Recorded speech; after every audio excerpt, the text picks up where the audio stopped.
नमस्कार दोस्तों। आज हम हेनरी फ्योल की श्रृंखला में फ्योल के मूल विचारों के बारे में पढ़ेंगे। फ्योल के मूल विचारों में प्रथम विचार है प्रशासनिक सिद्धांत सार्वभौमिक। जिन दिनों फ्योल अपने विचारों को स्वरूप देने में लगे थे उन दिनों अंग्रेजी भाषा भाषी देशों में एक खास तरह की प्रवृत्ति फैली थी, जिसके तहत यहाँ प्रबंधन के मायने महज औद्योगिक या व्यावसायिक संस्थानों को चलाने वाली गतिविधियाँ समझा जाता था। ठीक इसी प्रकार लोक प्रशासन को सरकारी कामकाज करने की कला समझा जाता था। इसके साथ ही दोनों तरह की गतिविधियों में विभेद कर दिया जाता था। फैयोल इन दोनों अवधारणाओं तथा प्रबंधन और प्रशासन के बीच फैले मतभेदों को गलत मानते थे। उनका कहना था कि प्रबंधन और प्रशासन के बीच इस तरह का अंतर भ्रामक है। फेयोल के शब्दों में उन्होंने बोला, प्रशासन शब्द को मैंने जो अर्थ दिया है और जो सामान्य रूप से स्वीकृत हुआ है वह प्रशासनिक विज्ञान क्षेत्र को बृहत आयाम प्रदान करता है।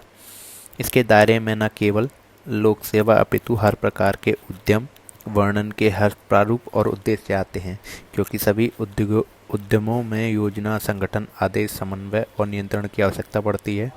सही प्रकार से काम करने के लिए सभी को एक जैसे सामान्य सिद्धांतों का अनुसरण करना पड़ता है। ऐसे में हम विभिन्न तरह के मुखातिब नहीं होंगे, बल्कि एक ही विज्ञान का सामना करेंगे जो समान रूप से लोक सेवा तथा निजी मामलों में प्रयुक्त होगा। फेयोल के अनुसार किसी गतिविधि के उद्देश्य को हासिल करने की गरज से प्रशासन और प्रबंधन में विभाजन करना तर्कसंगत नहीं है। हालांकि कुछ लोग फेयोल पर यह आरोप भी लगाते हैं कि वह केवल औद्योगिक प्रबंधन से ही संबद्ध है, लेकिन इससे फेयोल के व्यापक नजरिए पर कोई प्रभाव नहीं पड़ता। सार्वभौमिकता का उनका दावा बिल्कुल स्पष्ट है। वह कहते हैं, प्रबंधन संस्थानों के प्रशासन में बहुत महत्वपूर्ण भूमिका निभाता है। संस्थानों में हर तरह के संस्थान शामिल हैं, औद्योगिक, व्यापारिक, राजनीतिक, धार्मिक व अन्य ये छोटे और बड़े सभी तरह के हैं। बाद के वर्षों में फेयोल ने राज्य लोक सेवाओं की समस्याओं का अध्ययन किया और उन पर एकल सुपेरियर डेला गुलेर में व्याख्यान किया। इससे यह अनुमान लगाना कठिन नहीं है कि उनका मूलभूत उद्देश्य विभिन्न प्रकार के संस्थानों के लिए उपयुक्त विश्लेषण की शुरुआत करना था। औद्योगिक संस्थानों के संदर्भ में लिखी गई अपनी एक किताब में फेयोल ने प्रबंधकीय गतिविधियों के बारे में अपने विचार प्रस्तुत किए हैं।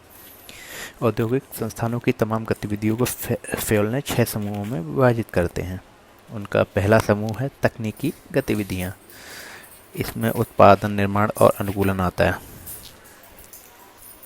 दूसरी गतिविधियों के मुकाबले ये गतिविधियाँ उन्नति करने और लक्ष्य हासिल करने के लिए बहुत ज़्यादा सहायक होती हैं। उनकी दूसरी गतिविधि है वाणिज्यिक गतिविधि, जिसमें बेचना, खरीदना, विनियमन करना आता है। वाणिज्यिक गतिविधि के बारे में जानना भी उतना ही महत्वपूर्ण है जितना कि सक्षम उत्पादन के बारे में जानना। वाणिज्यिक गतिविधियों में कुशाग्र बुद्धि और निर्णय क्षमता के साथ बाजार की जानकारी का होना, प्रतियोगियों की ताकत का ज्ञान होना, दूरगामी नजरिए का होना, संबंधों का फायदा उठाने की कला का आना और मूल्यों का नियंत्रण रखने का ज्ञान होना भी शामिल है। उनकी तीसरी गतिविधि है वित्तीय गतिविधियाँ।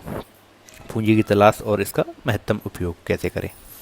कर्मचारी, संयंत्र, कच्चे माल, संयंत्र या मशीनरी का विस्तार तथा आरक्षण आदि के लिए पूंजी प्राथमिक आवश्यकता है। उपयुक्त वित्तीय प्रबंधन पूंजी पाने और उसके बेहतर इस्तेमाल करने तथा संस्थान की सफलता के लिए आवश्यक है। चौथी गतिविधि है सुरक्षा गतिविधि। लोगों और संपत्ति की सुरक्षा हेतु चोरी, आग, बाढ़, सामाजिक विद्रोह, हड़ताल आदि से लोगों और संपत्तियों की सुरक्षा करना जरूरी है। पांचवी गतिविधि है लेखा गतिविधि। माल सूची, बैलेंस शीट, लागत और सांख्यिकी के बारे में गतिविधियों पर ध्यान देना। एक कुशल लेखा व्यवस्था किसी संगठन की सही आर्थिक स्थिति का अनुमान लगाने के लिए शक्तिशाली उपकरण है। छठी और अंतिम गतिविधि है प्रबंधकीय गतिविधि, जिसमें योजना बनाना, संगठन, आदेश देना, संयोजन तथा नियंत्रण शामिल है। फेयोल प्रबंधन को एक किस्म की गतिविधि का संचालन मानते हैं। फेयोल की यह मान्यता इस संबंध में दूसरी मान्यताओं से बिल्कुल विपरीत है, मगर उन्हें इसकी चिंता नहीं है। साथ ही इसकी भी वे परवाह नहीं करते हैं कि इन गतिविधियों के संचालन को प्रबंधन निदेशक कहा जाता है। संचालक को प्रबंधक निदेशक कहा जाता है या बाबू अथवा सुपरवाइजर। इसकी कार्य प्रक्रिया, ओहदा, सम्मान या पदनाम से फेयोल को कुछ लेना देना ही नहीं है। हालांकि वह इस बात को मानते हैं कि काम के प्रति संवेदनशीलता की एक क्रमिकता होती है। इसके मुताबिक एक ही क्रम के काम में सबसे ऊपर की श्रेणी में बैठा व्यक्ति सबसे ज़्यादा संवेदनशील होगा, जबकि सबसे नीचे का आदमी सबसे कम। फ्योल ने इस मूलवृत्ति का 5 प्रमुख तत्वों के रूप में वर्गीकरण किया है। ये 5 तत्व हैं: योजना, संगठन, आदेशाधिकार, संयोजन और नियंत्रण। पांचों वर्गीकरणों के बारे में अब हम विस्तार से पढ़ेंगे। पहला वर्गीकरण है योजना। योजना किसी कार्यवाही का सबसे प्रमुख औजार और दस्तावेजी प्रारूप होती है। योजना निर्माण तात्कालिक संगठन घटनाओं को दीर्घकालिक लक्ष्यों से पृथक करने की क्षमता देती है। यह संगठनों की कार्यवाहियों के बारे में पहले ही विचार करने की सुविधा या क्षमता देता है। फेल का मानना है कि वास्तविक योजनाओं के बनाने में अनुभव एक थाती की तरह काम आता है। अपने कथन में वह यह भी जोड़ते हैं कि एकता, निरंतरता, लचीलापन और सुस्पष्टता अच्छे योजना निर्माण के प्रमुख गुण हैं। दूसरा वर्गीकरण है संगठन। इसके बारे में हम पढ़ेंगे। संगठन चाहे किसी औद्योगिक प्रतिष्ठान को संगठित करना हो या अथवा सरकारी एजेंसी को, इसके लिए निम्न चीज़ों की जरूरत पड़ती है। पहला है कच्चा माल, जिसे मूल संसाधन भी बोलते हैं। औजार, पूंजी और कामगार, जिसे पूंजी, भूमि, श्रम और उद्यम, ये 4 चीज़ों में विभाजित किया जा सकता है। फेयोल इन गतिविधियों को 2 वर्गों में बांटते: आ भौतिक संगठन और बी मानव संगठन।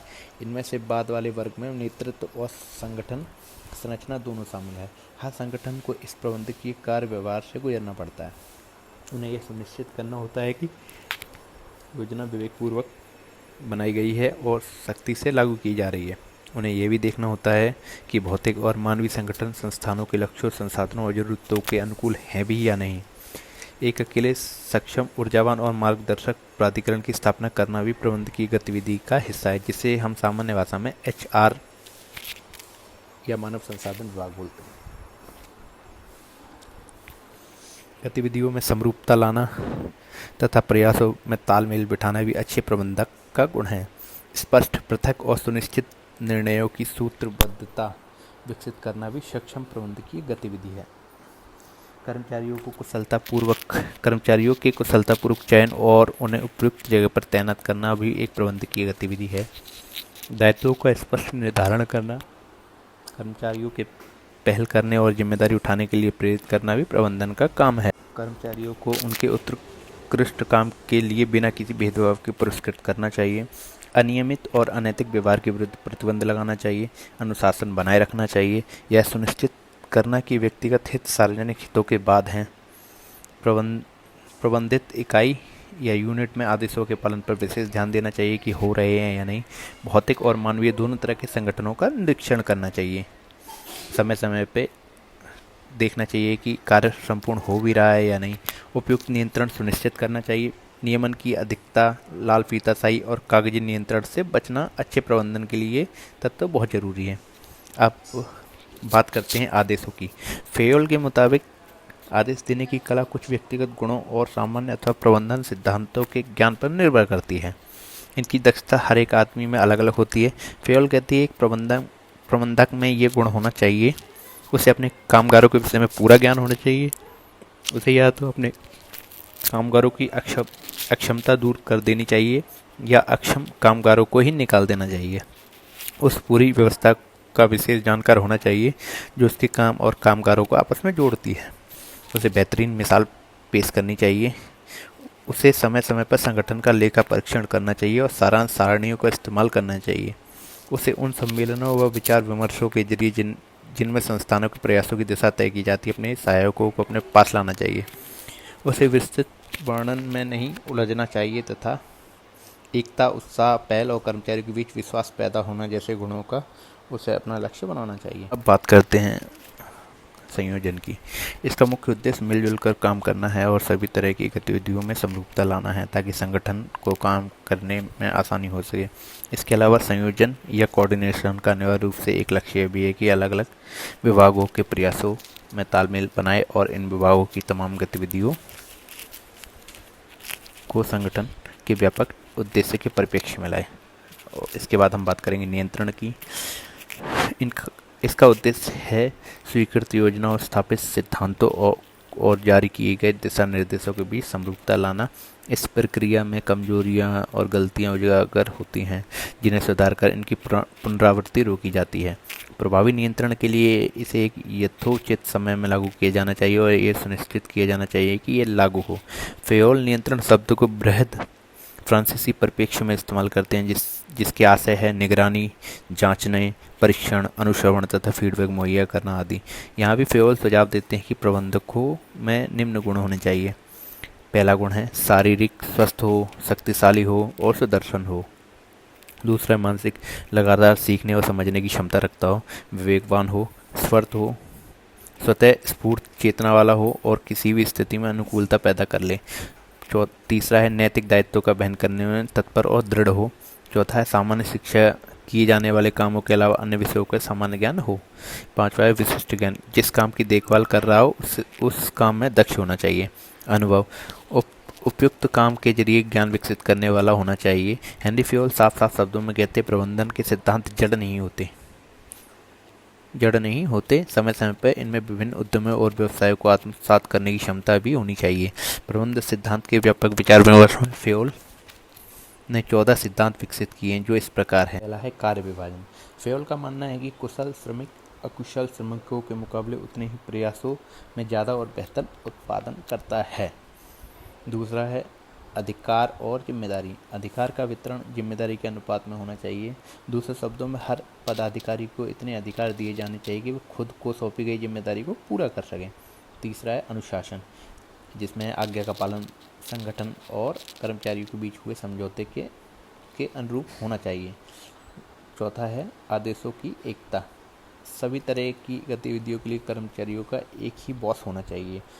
पांचवा है दिशागामी एकता, सभी गतिविधियों के लिए एक ही प्रमुख और एक ही योजना होनी चाहिए। छठवां है व्यक्तिगत हित, सार्वजनिक हितों के बाद हो, किसी एक कर्मचारी अथवा कर्मचारियों के समूह के हितों को पूरे संगठन पर तरजीह नहीं दिया जाना चाहिए। सातवां है कर्मचारियों का पारिश्रमिक, संस्थान द्वारा कर्मचारियों को दिए जाने वाला पारिश्रमिक न्यायोचित हो और संस्थान तथा कर्मचारियों दोनों ही ये संतोष देने वाला हो। आठवां है केंद्रीकरण, प्रबंधकों पर छोड़ी गई पहल का स्तर शीर्ष प्रबंधक, मातहत और व्यापार दशाओं पर निर्भर करता है। नौवां है श्रृंखलाबद्ध सोपान यानी अनुक्रम, उच्च अधिकारियों की उच्च अधिकारियों से निम्नतम अधिकारियों तक की कतार।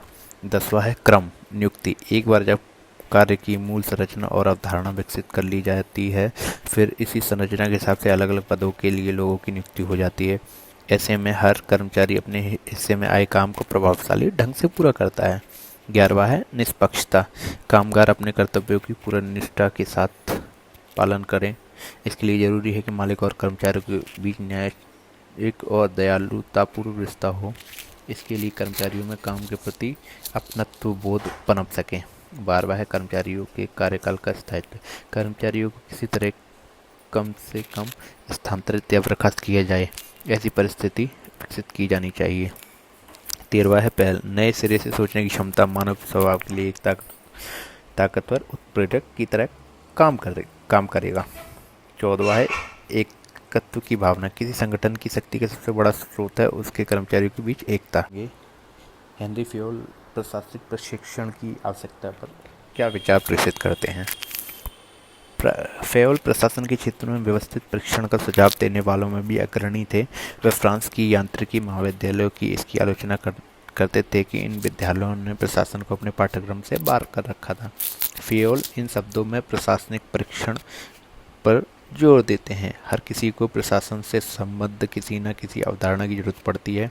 घर में, राज्य के मामलों में, सब जगह प्रशासन की जरूरत पड़ती है। प्रशासनिक क्षमता की आवश्यकता हर जगह अलग अलग किस्म से पड़ती है। एक तरह से यह आवश्यकता उत्तरदायित्व के महत्व के अनुपात में होती है। हाँ, अकेले व्यक्ति के लिए कुछ ज़्यादा है, इसके लिए यह उसके पद के अनुक्रम होती है। इसलिए प्रशासन को पढ़ना बहुत आवश्यक है। इसे पढ़ने के अलग अलग क्रम में बांटा जा सकता है। प्राइमरी स्कूल के स्तर पर स्थूल सिद्धांत के रूप में, प्राइमरी के बाद के स्कूल में थोड़े विस्तार से और उच्च सामाजिक शिक्षा संस्थाओं में बहुत परिष्कृत रूप में। फेयोल का सुझाव है कि प्रशिक्षण एक सतत प्रक्रिया है जो एक स्कूल से शुरू होकर किसी संगठन के कर्मचारी हो जाने तक जारी रहती है। उनका मानना है कि किसी भी संस्थान के वरिष्ठ अधिकारी अपने मातहतों के अध्यापकों की तरह होते हैं। उन्होंने गैंग प्लैंक थ्योरी दी, जिसे दलीय मोर्चा बोलते हैं। यह इस प्रकार है। क्षेत्र श्रेणीबद्ध संगठनों में यह सिर्फ अपनी स्थिति में छलांग लगाने की जरूरत को ही व्यक्त करता है। हालांकि फेयोल औपचारिक संगठनों पर बल देते हैं, फिर भी वह औपचारिकतावाद में मौजूद अनुरूपण और पशुपन के खतरों से भी सचेत हैं।